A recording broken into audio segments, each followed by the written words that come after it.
Oke, baik. Kita masuk ke materi Doji training, atau dalam bahasa Indonesianya adalah latihan prediksi bahaya. Jadi di sini nanti ada satu visualisasi gambar yang nanti rekan-rekan diminta untuk mengidentifikasi ya kesalahan apa dalam setiap proses nanti yang gambar saya sampaikan. Nah, jadi makanya kita bilang di sini adalah latihan prediksi bahaya. Tapi kalau sudah di lapangan itu ngomongnya adalah sebagai KY, bukan tek lagi, bukan training. Ya, kalau sekarang saya ngomongnya training, tapi kalau di produksi itu sudah ngomongnya KY, mengidentifikasi bahaya di setiap proses aktivitas kerja kita. Ya, nah kalau ngomong masalah KY, ini penjelasannya adalah iken artinya bahaya, doji artinya prediksi atau memperkirakan, training itu ya pelatihan atau latihan. Nah, secara harfiah KYT itu pengertiannya adalah tindakan pencegahan terhadap suatu bahaya dengan cara memprediksi atau memperkirakan bahaya apa yang mungkin terjadi jika kita akan melakukan aktivitas.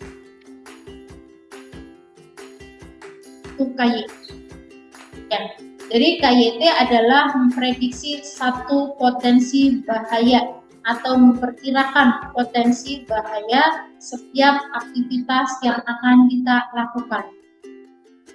Kalau misalkan satu hari aktivitas kita berbeda-beda, apakah perlu kita harus memprediksi semuanya? Ya. Tapi kalau misalkan saya stay di shift 1 dari jam 8 sampai jam 4, kerja saya cuma di mesin nomor 1. Ya, mesin nomor 1 dan itu running sampai sore ya, kita memprediksinya cukup satu proses kerja. Tapi kalau misalkan nih dari jam 8 sampai jam 12 ternyata mesinnya stop, harus diperbaiki. Misalnya ada kerusakan atau harus ada maintenance. Kita diminta untuk bekerja atau pindah mesin ke mesin nomor 2. Nah, mesin nomor 2 pun sebelum kita proses pekerjaan baru itu diminta untuk memprediksi atau memperkirakan potensi bahayanya apa.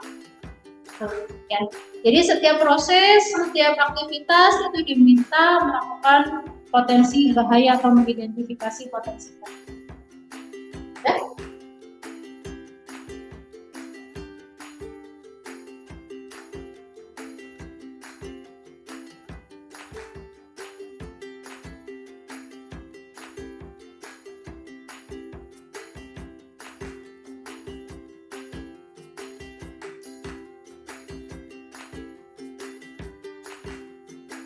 Ya. Oke.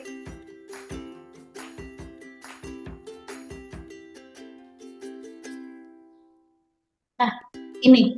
Jadi pemahamannya, ini ada satu proses pekerjaan. Ya. Nah, proses pekerjaannya adalah risikonya tinggi.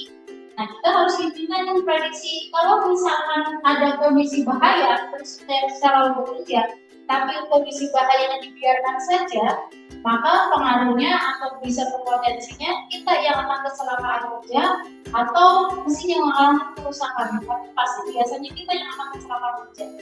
Ya, nah, makanya di sini dikatakan sebagai perilaku reaktif adalah kecelakaan adalah hal biasa dalam melakukan tugas ataupun bisnis.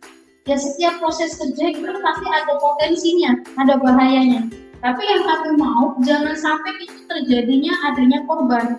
Ya, jadi jangan berpikir bahwa kecelakaan itu hal yang biasa.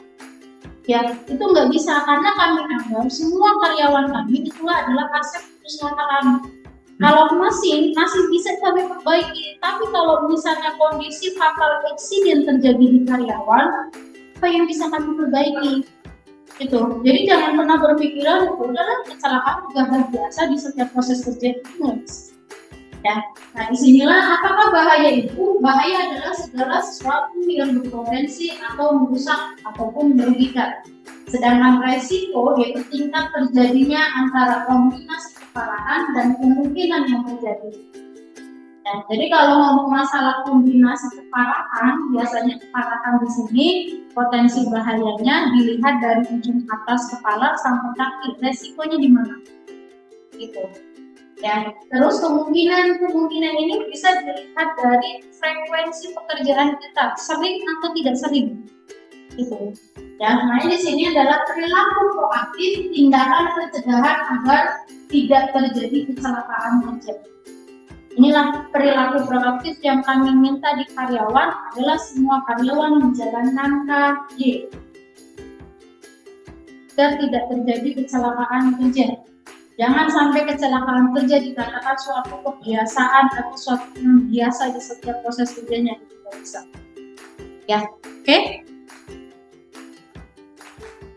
Nah, ini yang tadi saya bilang. Faktor penyebab kecelakaan.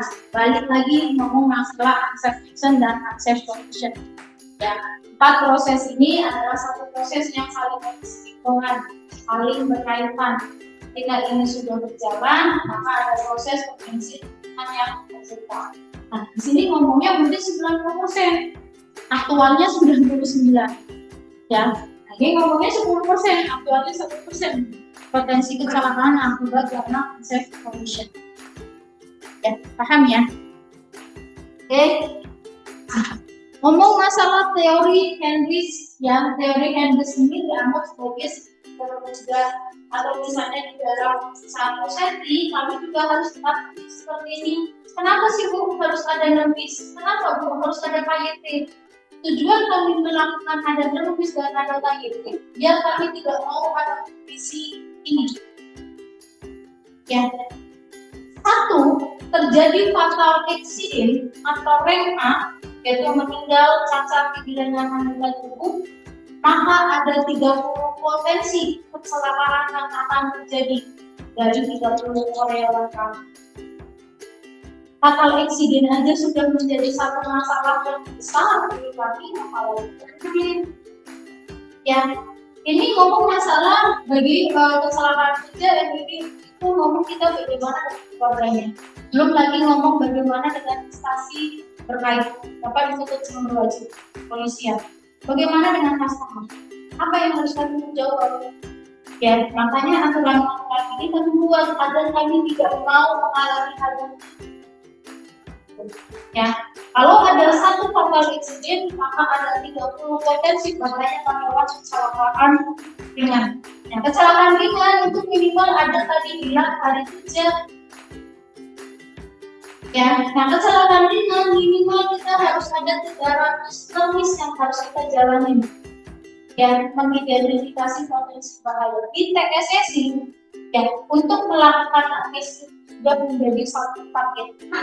Kalau di Tekno masih belum, tapi di TSSI sudah menjadi target. Semua departemen itu berpartisipasi memberikan laporan teknis.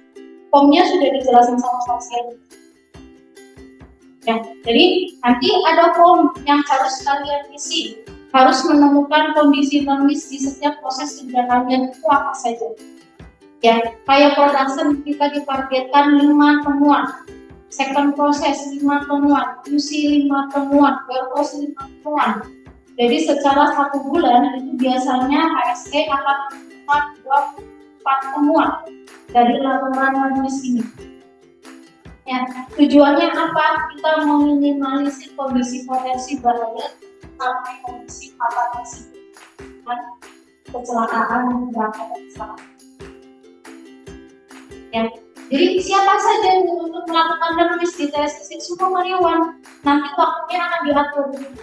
Ya, jadi misalnya bulan Januari Mbak Ida, nanti bulan kedua Mas Heri, bulan ketiga nanti Mas Dadan, bulan keempat siapa, bulan kelima siapa, semuanya kebagian. Itu. Tinggal nanti pembagiannya kamu bulan apa, nanti kamu harus. Tapi yang membuat laporan teknis adalah semua karyawan. Ya, itu. Oke, terus nah dari 30 termis yang ada, 300 termis yang ada di teori ini, harapan kami itu teridentifikasi adanya 30.000 potensi bahaya yang akan ditimbulkan karena unsafe action dan unsafe. Ya, jadi satu orang itu bisa memiliki resiko potensi unsafe action dan safe condition. Kalau misalnya karyawan PSSI ada 100 orang dengan ada potensi bahayanya 2, maka ada 200 potensi bahaya yang akan terjadi kecelakaan kerja ini. Nah, makanya perlu diidentifikasi di sini di dalam KY. Ya, jadi di dalam KY di sini mengidentifikasi ada potensi bahaya nggak dari aset fixed dan aset protection. Ya, makanya diminta dilakukan identifikasi sebelum proses kerja. Setelah proses kerja berjalan, sudah dilakukan identifikasi, nah kita masuk ke service. Ya, paham?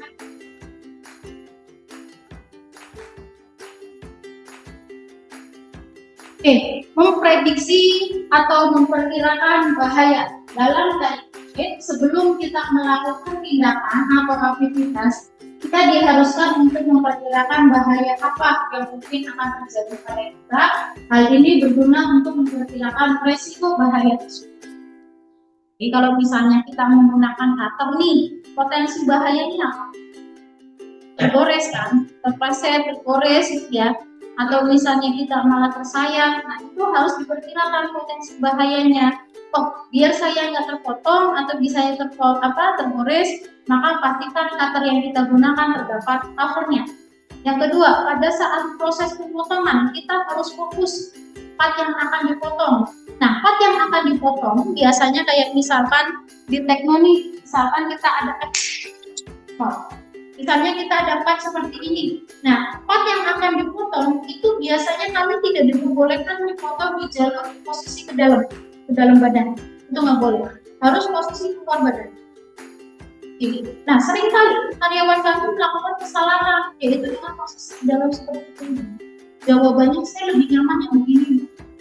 Kalau kenyamanan kamu bisa bertanggung jawab, keselamatan kamu nggak masalah. Jadi kalau jawabannya kenyamanan, tapi nanti resikonya ada kecelakaan kerja, siapa yang mau bertanggung jawab? Ujung-ujungnya nanti perusahaan yang disalahkan. Ini yang kami nggak mau. Ya kalau ngomong safety tadi, resikonya, potensi bahayanya cukup besar. Aturan yang dibuat ya harus dibuat. Mau tidak suka. Dan tidak berdasarkan kenyamanan, tapi berdasarkan aturan yang harus dibuat. Ya jelas ya. Oke.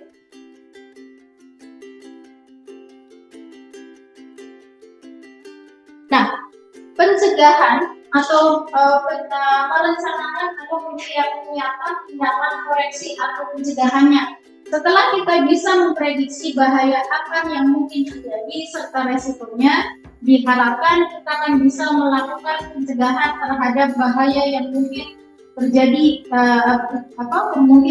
tersebut. Pencegahannya ini biasanya kita ngomong adalah sebagai hierarki pengendalian.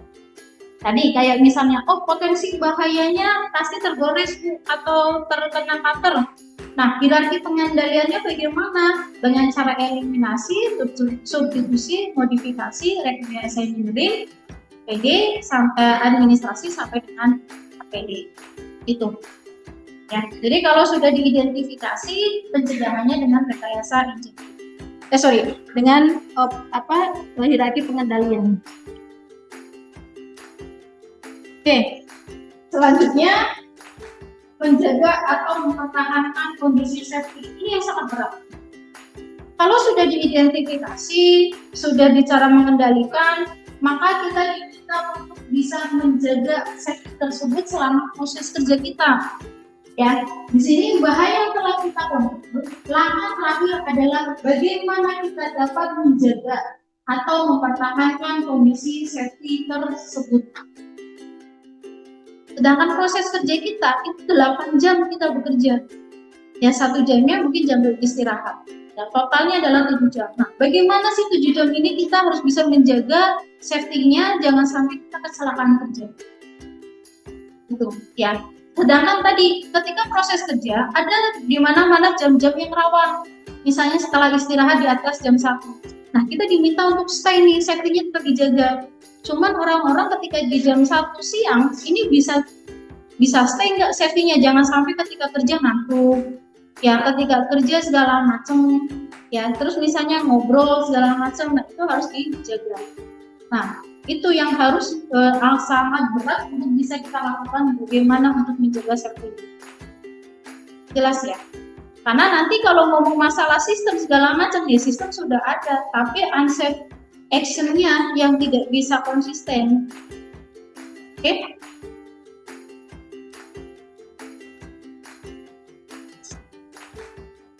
Nah, mengapa sih KYT itu diperlukan? KYT diperlukan untuk dapat mengoptimalkan hasil pekerjaan dengan mengantisipasi perubahan-perubahan yang dapat menimbulkan bahaya agar hasil pekerjaan yang dicapai sesuai dengan rencana. Ya, sudah disedulkan nih, misalnya Mas Ari misalnya, misalnya Mas Dadan kerja di mesin nomor 1.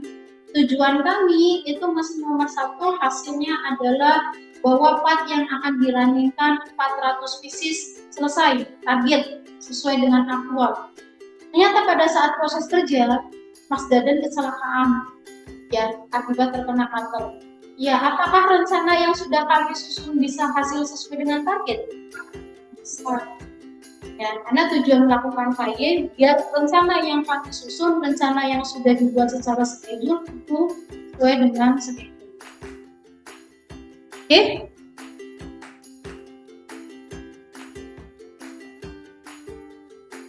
Nah, tujuan menerapkan KYT di sini salah satunya adalah meningkatkan kepekaan terhadap karyawan, terhadap bahaya. Jadi diminta setiap karyawan itu peka akan kondisi bahaya. Ya, jadi bukan bahaya ya udah makanan sehari-hari. Mau dilakukan identifikasi atau enggak sama aja itu nggak bisa, nggak boleh.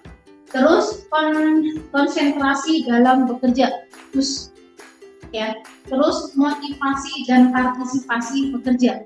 Bahwa dilakukannya KYT itu adalah salah satu motivasi dan partisipasi rekan-rekan untuk menanggulangi atau pencegahan kecelakaan kerja di perusahaan kami. Dan meningkatkan kemampuan salah satunya di sini adalah berpikir kritis, terus menyelesaikan masalah, tahu ketika ada kondisi potensi bahayanya seperti apa, cara mengendalikannya bagaimana. Ya, terus pengambilan keputusan apa yang harus dilakukan. Itu rekan-rekan juga harus tahu. Nah, 3 langkah dalam pelaksanaan KYT. Tentukan bahaya apa yang tersembunyi atau mungkin yang terjadi. Yang kedua, prediksi atau memperkirakan resiko apa yang akan terjadi dari bahaya di atas. Yang ketiga, tentukan tindakan koreksi apa yang harus dilakukan. Jadi setelah ini saya akan memberikan satu ilustrasi gambar. Saya minta rekan-rekan mengidentifikasi dari setiap temuan yang ada di gambar tersebut. Ya. Nah, kita ngomong masalah orang bekerja di atas orang yang naik tangga. Di TSSI Tekno, kita itu punya aturan pejalan kaki yang wajib diikuti oleh semua karyawan kami. Ya, nah kalau di TSSI aturan tersebut itu sudah menjadi satu aturan tetap. Aturan tetap di sini maksudnya ketika melakukan pelanggaran akan menjadi satu punishment. Kalau TSSI masih menjadi satu teguran doang. Jangan ya, nggak boleh ya, gitu. Tapi kalau di TSSI kalau kamu sudah ketahuan itu gap, ya itu sudah menjadi satu aturan, dan aturannya di sini ada dua versi, ada 2 yang harus dilakukan. Yang pertama akan mendapatkan denda administrasi sebesar 5.000. Yang kedua akan dikeluarkan satu aturan ST, SP sesuai dengan sidang tersebut. Ya, tapi kalau di Tekno masih hanya sekedar jangan ya, itu nggak boleh ya, masih sekedar itu, masih berubah teguran saja. Tapi kalau di TSS itu menjadi aturan yang pertama adalah ketika menemukan kondisi melakukan pejalan kaki di area sebuah pos jalan kaki. Ya, jadi nanti di TSSI Tekno itu kita ada yang namanya jalur pejalan kaki warna hijau setiap proses perjalanan, dan ketika ada kondisi persimpangan akan dibuatkan zebra cross. Nah, dalam zebra cross di situ akan dibuatkan, di situ ada sign telapak kaki, terus ada tulisan stop, ada gambar di kanan dan di kiri. Nah, itu menginformasikan ketika melakukan penyeberangan diminta karyawan untuk berhenti sejenak, ya terus tengok kanan dan kiri kanan, memastikan bahwa sebelah kanan tidak ada kendaraan yang sedang berlalu lalang. Ya, terus yang kedua, ketika tengok nanti ke kanan itu aman, tengok ke sebelah kiri dan tunjuk sebelah kiri, memastikan area sebelah kiri aman. Kalau sudah, maka tunjuk ke depan dan tengok ke depan bahwa depan rekan-rekan itu aman, tidak ada barang yang menghalangi. Ketika tengok kanan, kiri, depan aman, rekan-rekan boleh berjalan. Itu aturan pejalan kaki yang pertama. Yang kedua, tidak boleh memotong jalur penyeberangan. Ya, jadi misalkan kalian mau nyebrang nih, di sini ada jalur pedestrian, saya ingin ke sana, tapi untuk menyampai ke sana, saya harus muter dulu ke depan ke sana. Kan nggak ada orang yang bisa nyebrang. Ya, yang ketiga, itu tidak diperbolehkan melakukan satu tangan atau dua tangan di lingkungan perusahaan atau pabrik. Mau sekalian berakhir atau tidak, itu tetap menjadi satu punishment. Jadi kalau kalian bilang, itu kan di area parkiran, itu kan di area housing, shift saya juga sudah selesai, kenapa saya masih menjadi satu masalah? Itu tetap menjadi satu masalah selama aturan tersebut berlaku di area perusahaan. Ya, jadi di kami tidak diperbolehkan karyawan kami menyampaikan satu orang lapangan. Ada yang tahu kenapa alasannya?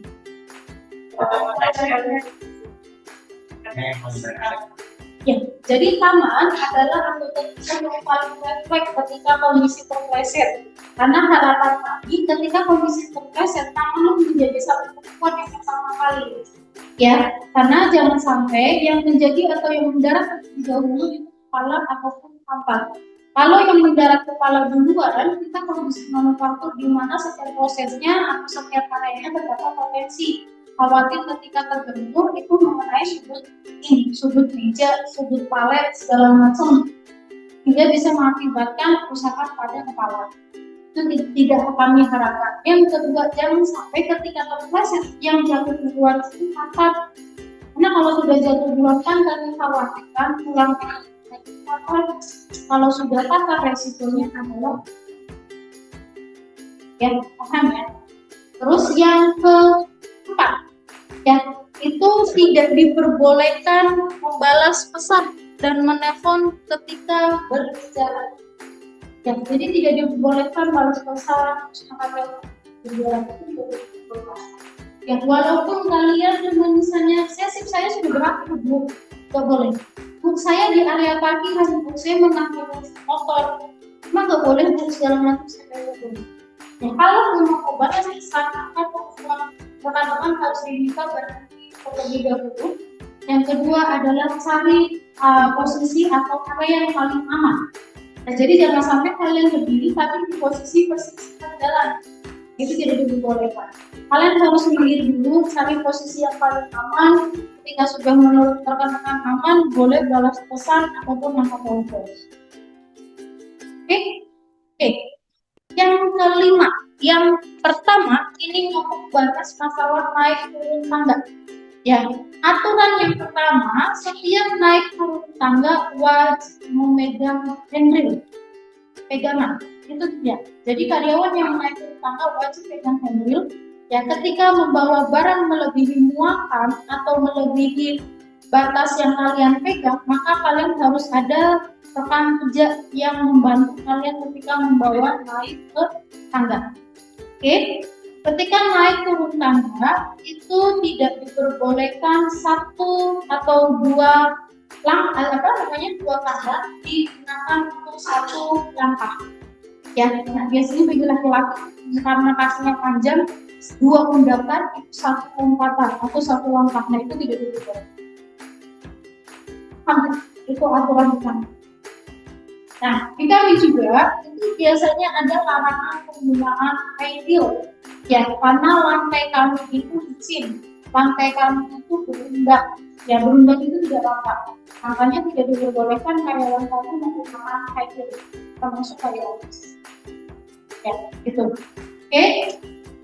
Terus ketika melakukan perbaikan di atas ketinggian menggunakan tangga, karyawan wajib harus ada satu orang yang untuk menjaga keseimbangannya.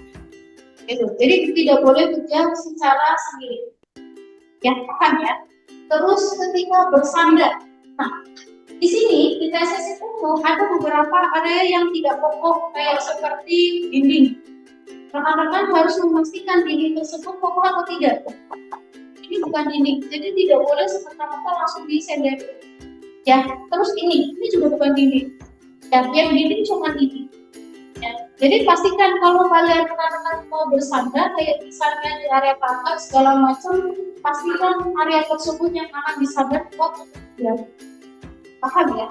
Terus ketika membawa makan dan membawa barang, pastikan barang tersebut tidak menghalangi jarak pandang dan tidak melebihi batas kemampuan atau kapasitasnya. Ya, kayak misalnya box, kalian membawa box. Ya, saya kuat bu 5 kilo kuat, ya udah dibawa. Tapi kalau misalkan 10 kilo saya juga kuat bu. Kalau bukan masalah kuatnya doang, tapi kalau box itu sudah menghalangi jarak pandang kamu, maka tidak boleh juga dibawa. Paham ya? Jadi kalau membawa satu barang, itu pastikan tidak boleh menghalangi jarak pandang dan tidak boleh melebihi kapasitas kemampuan karyawan. Gitu. Ya, yang di sini mungkin tidak melebihi kapasitas, tapi dia melebihi jarak pandang. Ya, terus misalnya berhenti.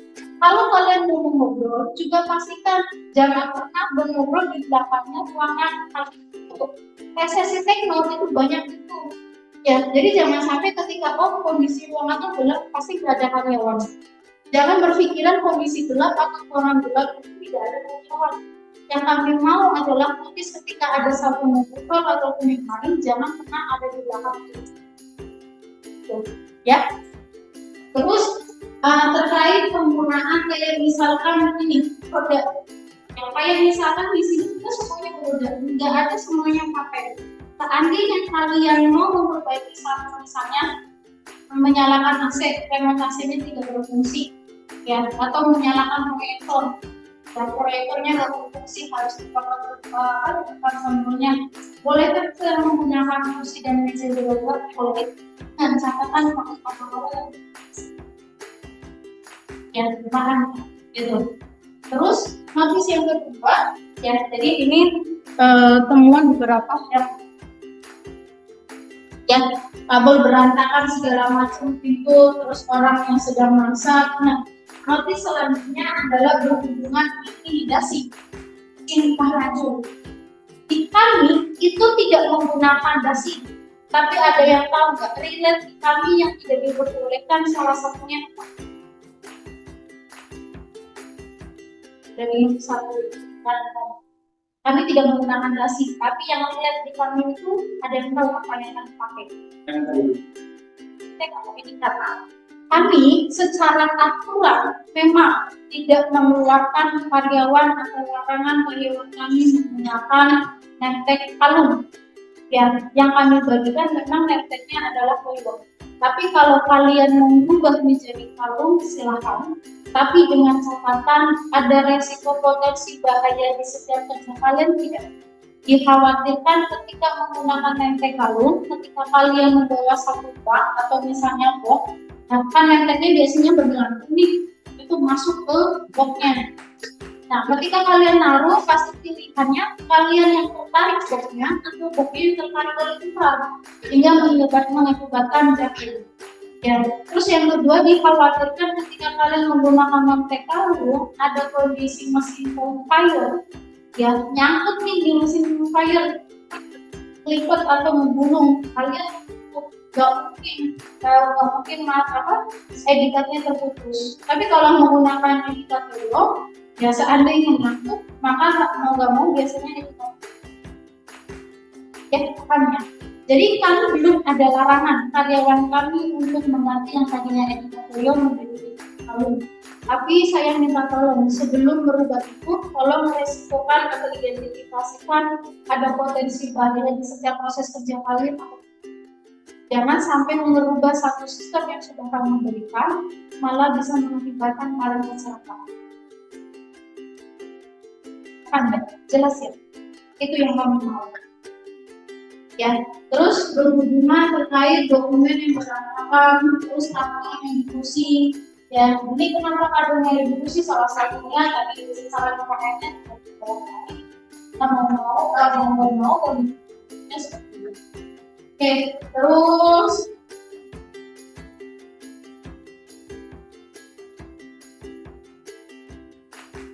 kenapa? Nih, lalu kita dengan api.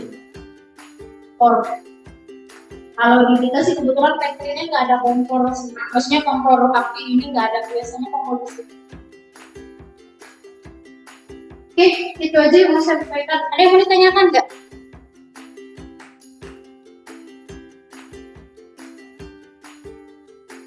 Ya, udah istirahat kan? Kalau kayak saya ada kan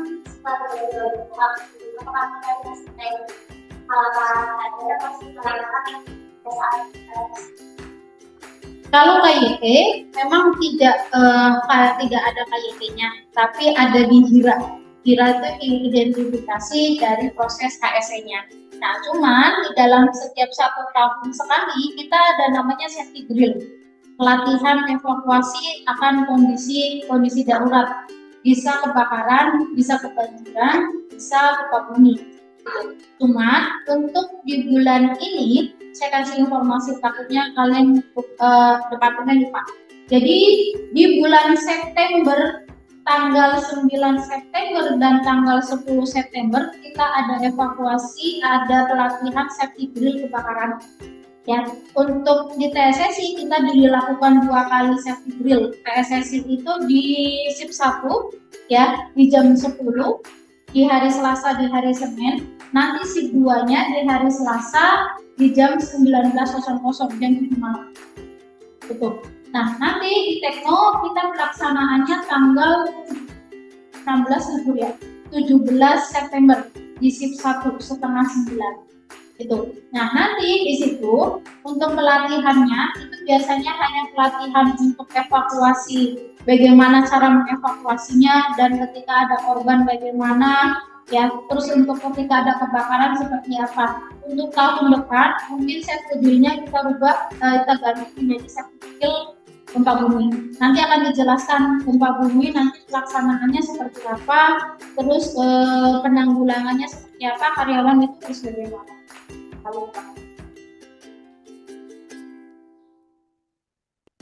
Oke, ada lagi? Kalau nggak ada, saya tutup materi Kiarikato atau materi KGT. Nanti setelah istirahat kita lanjut ke materi 20 F1 poin. Ya, oke, terima kasih.